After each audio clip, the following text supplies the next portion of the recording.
corsia numero 6 Kate Behavon, South African Team, corsia numero 7 Abigail Meder, South African Team, in corsia numero 8 Anna Robertson, South African Team.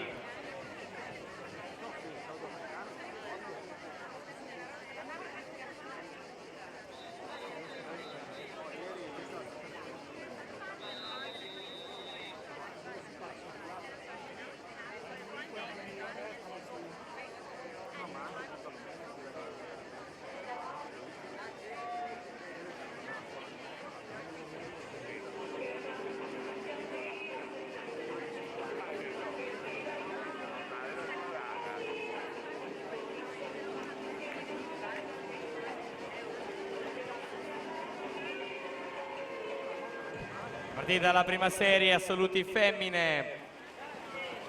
Il record del circuito nuoto Italia è del 2018 nella tappa di Bressanone. Laura Letrari 2:01:24.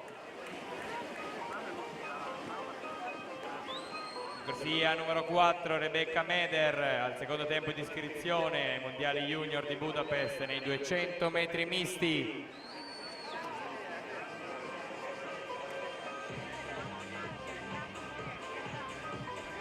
Passaggio di metà gara.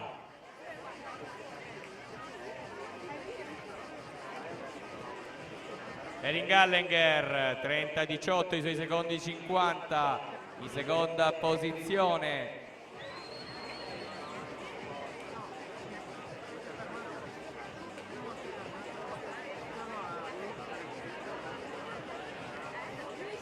Rebecca Meder 31:27 i suoi secondi 50.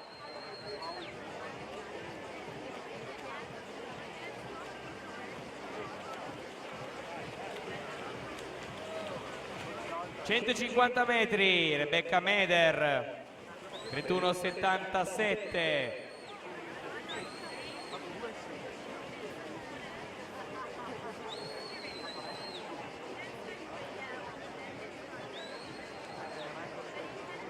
Siamo alle ultime bracciate di questa prima serie.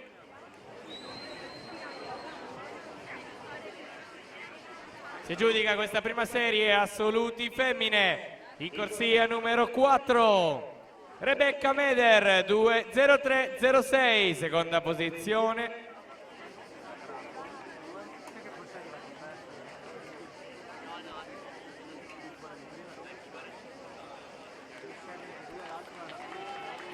Confermati i tempi di questa prima serie.